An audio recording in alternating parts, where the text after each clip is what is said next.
Chapter number 1 हलचल भरे जीवन का देश।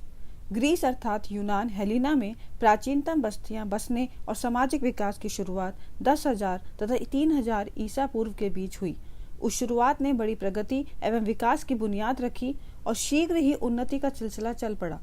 लोगों ने समीपवर्ती पूर्व मुख्यतः अनातोलिया से आकर ग्रीस में बसना शुरू कर दिया। मध्य यूरोप से भी लोगों के समूह आकर इस क्षेत्र में बस गए।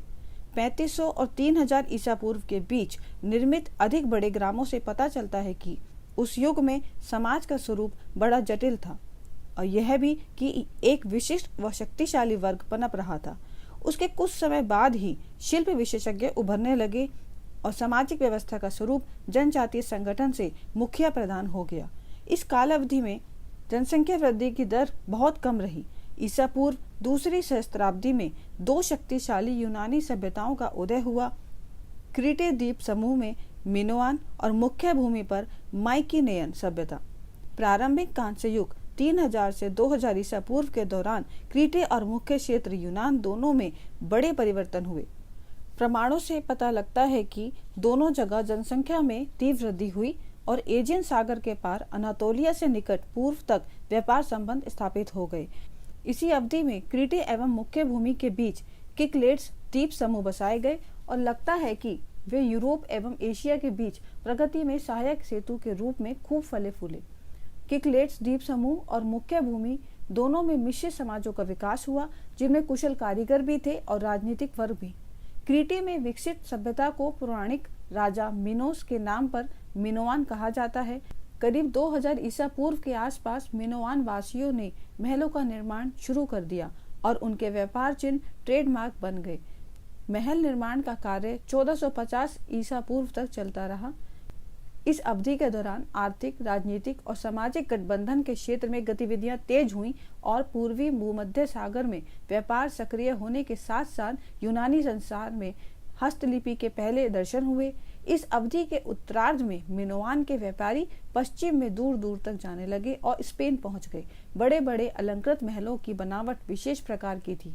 उनका निर्माण आबादी वाले केंद्रों में किया गया था और वहां बड़े पैमाने पर धार्मिक समारोह हुआ करते थे। एक भीषण भूकंप ने समाज के अनेक महलों को ध्वस्त कर दिया और तभी से पतन का युग आरंभ हुआ। माइकिनेयन सभ्यता ने क्रीटे के भूमध्य सागर वाणिज्य पर कब्जा कर लिया और 1200 ईसा पूर्व तक मिनोआन सभ्यता के विकास का बिल्कुल अंत हो गया। ईसा पूर्व 8वीं शताब्दी के घटनाक्रमों में राज्यों को फिर से उठने का मौका मिला। पेलोपोनेसस के पूर्वी तट पर अर्गोस और कोरिंथ पत्तनों का बहुत तेजी से विकास हुआ। समीपवर्ती पूर्व के साथ व्यापार बढ़ने लगा और घरेलू उत्पादन में बढ़ोतरी के साथ एक नए धनाढ्य वर्ग का उदय हुआ। व्यापारिक गतिविधियों का मुख्य आकर्षण वे धातुएं थीं जिन्हें विलास वस्तुओं के उत्पादन के लिए निकट पूर्व से लाया जाता था। इस प्रक्रिया में ग्रीस के लोग फोनीशियाई लोगों के संपर्क में आए और उन्होंने फोनीशियाई भाषा की वर्णमाला तथा अन्य अभिनव परिवर्तनों को अपना लिया, जिसके फलस्वरूप यूनानी सभ्यता में तेजी से बदलाव होने लगा। मुख्य भूमि में जिस सभ्यता ने जड़ें जमाई उसे माइकोनियन यानी करकीरा कहा जाता है। माइकोनिया वासी भारोपीय समुदाय के थे और सबसे पहले उन्होंने ही यूनानी भाषा बोलना शुरू किया। ईसा पूर्व 13वीं और 14वीं शताब्दी में माइकोनियाई समाज अपने चरमोत्कर्ष पर था। माइकोनियाई व्यवस्था ने सैन्य श्रेष्ठता पर जोर दिया और नौसोस तथा शेष क्रीटे को भी जीत लिया। उच्च स्तरीय बोझिल व्यवस्था, जिसके विशिष्ट वर्ग ने सैन्य शक्ति को अपनी सत्ता का आधार बनाया, खुद अपने विनाश के बीच बो रही थी। ईसा पूर्व 1250 और 1150 के बीच किसान विद्रोह और आंतरिक संघर्ष ने मिलकर सारे माइकोनियाई महलों किलों को नष्ट कर दिया। कुछ पर दोबारा कब्जा कर लिया गया, लेकिन बहुत छोटे पैमाने पर दूसरे हमेशा के लिए मिट गए। इन घटनाओं की परिस्थितियों के बारे में ठीक ठीक कुछ पता नहीं है, लेकिन इतिहासकारों का अनुमान है कि इस विनाश का बीज उच्च स्तरीय बोझिल व्यवस्था में ही था, जिसने सैन्य शक्ति को सत्ता का आधार बनाया।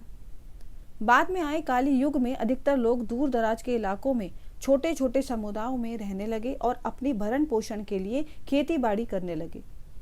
संगठनात्मक रूप से ग्रीस अर्थात यूनान एक मुखिया प्रधान समाज था। निकट पूर्व के देश तथा अन्य सभ्यताओं के साथ भी व्यापार खत्म हो गया तथा संबंध समाप्त हो गए। ईसा पूर्व 750 और 500 के बीच यूनानियों ने भूमध्य सागर की खाड़ी और काला सागर के अनेक भागों में बस्तियों की स्थापना की और अपना सांस्कृतिक प्रभाव बनाना शुरू कर दिया, जिनके निशान इस क्षेत्रों में आज तक मौजूद हैं।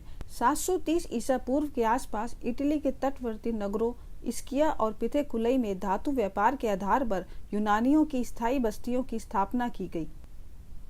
उसके कुछ समय बाद ही कोरिन्थ ने खेतीबाड़ी करने वालों को ग्रीस के उत्तर पश्चिम तट से लगे कोर्फ यानी करकीरा और सिसिली में सिराकूज में बसने के लिए भेज दिया। इन बस्तियों में पश्चिम में पहले पहल बस्तियां बसाने संबंधी आंदोलन की प्रवृत्ति को जन्म दिया। आरंभिक जोखिमों के चलते बसने वाली बस्तियों के विस्तार और घनत्व के कारण दक्षिण इटली और सिसिली को मैग्ना ग्रेशिया यानी ग्रेट ग्रीस कहा जाने लगा। उत्तरी यूनान के तट के साथ साथ बासपोरल में और काला सागर के तटीय क्षेत्रों को मिलाकर इटली में 150 से अधिक बस्तियों की स्थापना की गई। बस्तियां बसाने का मुख्य प्रोत्साहन था कृषि के लिए अतिरिक्त भूमि उपलब्ध कराना और बढ़ती आबादी को रहने की जगह देना। अन्य सभ्यताओं द्वारा स्थापित की गई बस्तियों जैसे कि एशिया माइनर में मिलेटस ने भी यूनान वासियों को विस्तार करने के लिए उकसाया। मुख्य प्रधान व्यवस्था के स्थान पर कुलीन वंश के विकास के साथ ही नगर राज्य की संकल्पना मूर्त रूप लेने लगी। वंशों के बीच प्रतिस्पर्धा का नतीजा यह हुआ कि जो सबसे शक्तिशाली था उसके आगे सब झुक गए। इन शक्तिशाली व्यक्तियों को तानाशाह एवं निरंकुश शासक कहा गया, क्योंकि उन्होंने अभिजात वर्ग के अंदर और वंश केंद्रों के बीच पूर्ण सत्ता संघर्ष में प्रभुत्व प्राप्त किया था। क्योंकि वे प्राय नाम मात्र के लिए वंश सदस्य होते थे, अतः निरंकुश शासन की सफलता ने सत्ता का एक नया मानदंड बना दिया, जन्म की अपेक्षा योग्यता। नगर राज्य के विकास में यह परिवर्तन एक महत्वपूर्ण कारण बना, अर्थात यह निर्णय किया गया कि नगर राज्य राजनीतिक दृष्टि से एक संगठित समुदाय होना चाहिए। उसका भूभाग औसतन 200 वर्ग किलोमीटर होना चाहिए तथा किसी छोटे शहरी केंद्र को उसका आधार बनाया जाना चाहिए। जब 1 से 3 पीढ़ियों के बाद तानाशाहों का तख्ता पलट दिया गया तो उनके द्वारा बनाया गया संस्थानीकृत ढांचा बचा रह गया और वह आधुनिक विश्व की एक महत्वपूर्ण विरासत बन गया। स्पार्टा और एथेंस ने अपनी राजनीतिक गतिविधि में समाज के बड़े क्षेत्रों को शामिल करके राज्यों का निर्माण किया और इस तरह लोकतंत्र की बुनियाद रखी गई। ईसा पूर्व 8वीं शताब्दी और 7वीं शताब्दी के आरंभ में स्पार्टा का विकास एक युद्धप्रिय नगर राज्य के रूप में आरंभ हुआ, जिसमें एक कठोर सामाजिक व्यवस्था और एक सरकार के साथ साथ सभी नागरिकों का प्रतिनिधित्व करने वाली एक सभा भी थी। इस बीच एथेंस सबसे बड़ा नगर राज्य बन गया, जिसमें एटिक प्रायद्वीप के कई क्षेत्र जुड़ गए थे। उच्च कुल के सोलोन के नेतृत्व में एथेंस में एक ऐसी सामाजिक व्यवस्था विकसित हुई जिसमें सत्ता का आधार अभिजात वर्ग में जन्म लेने के बजाय धन दौलत को बनाया गया। इस प्रकार स्पार्टा और एथेंस ने भिन्न भिन्न तरीकों से राज्य का निर्माण किया। ऐसा करते हुए उन्होंने अपनी राजनीतिक गतिविधि में समाज के अधिक व्यापक क्षेत्र को शामिल किया और लोकतंत्र की बुनियाद रखी। किसी भी पिछले समाज ने ऐसा नहीं किया था। ईसा पूर्व 6वीं शताब्दी में क्रोश ए बोजोर्ग साइरस महान के अधीन फारसी साम्राज्य के एकीकरण से यूनान के अनुभवहीन राज्यों के लिए बड़ा संकट उत्पन्न हो गया। पूर्व और पश्चिम के संघर्ष का समाधान ही क्षेत्र के संपूर्ण भविष्य को बना सकता था। यूनान के लोगों के लिए यह जीवन को बनाए रखने का सवाल था, जबकि दूसरी ओर फारस के निवासियों के लिए यूनान पर कब्जा करना सिर्फ उनकी साम्राज्यवादी योजना का हिस्सा था। फिर भी फारस के युद्धों का महत्व है, क्योंकि उनके कारण शताब्दियों की उद्देश्यपूर्ण पारस्परिक क्रिया के बाद ग्रीस और समीपवर्ती पूर्व के बीच अलगाव हो गया। 490 ईसा पूर्व में पहला फारस युद्ध थोड़े समय का था। फारस ने लगभग 20,000 पैदल सैनिकों और 800 घुड़सवारों की छोटी सी फौज एथेंस को सबक सिखाने के लिए भेजी, क्योंकि एथेंस ने एशिया माइनर में एक छापामारी में भाग लिया था। यूनानियों ने 10,000 सैनिकों के साथ एटिक प्रायद्वीप के पश्चिम तट पर मैराथन के मैदान में उस फौज का मुकाबला किया। यूनानी रण कौशल, उनके बढ़िया बख्तर और नई व्यूह रचना का संयोजन इस युद्ध में निर्णायक सिद्ध हुआ और फारसी सेना को खदेड़ दिया गया। एथेंस के संदेशवाहक फेडी पिंसन को इस अनुरोध के साथ स्पार्टा भेजा गया कि जब फारस की फौज मैराथन में कदम रखे तो यूनान की मदद की जाए। वह 2 दिनों में 240 किलोमीटर दौड़ा। फिर वह मैराथन शहर के समीप युद्ध स्थल से 40 किलोमीटर दौड़कर एथेंस गया। मैराथन के युद्ध में फारस पर यूनान की विजय की घोषणा करने के लिए इस संदेश के साथ साथ कि हम जीत गए हैं, संदेश तो उसने पहुंचा दिया, लेकिन बहुत अधिक थकान के कारण मौके पर ही उसकी मृत्यु हो गई। 481 से 479 ईसा पूर्व का दूसरा फारसी युद्ध बिल्कुल दूसरी तरह का था। फारस के बादशाह खशियार शाह ने एक बहुत बड़े बेड़े और 1 लाख से अधिक सैनिकों की फौज के साथ ग्रीस पर आक्रमण किया।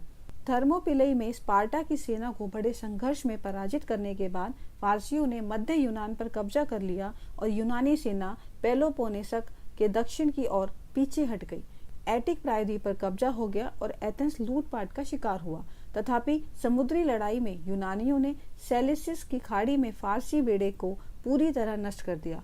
खशियार शाह तुरंत पीछे हट गया और एशिया की ओर चला गया। तत्पश्चात अगले वर्ष उसे प्लातया के युद्ध में करारी मैदानी हार मिली, जिसमें यूनानी कवच और राजनीति की श्रेष्ठता निर्णायक सिद्ध हुई। फारसी विस्तारवाद फिर कभी यूनान के लिए खतरा नहीं बना। फारसी युद्ध ने एक जीवंत सांस्कृतिक क्षेत्र को तोड़ फोड़ दिया और एक विभाजित एशिया एवं यूरोप की धारणा पक्की हो गई।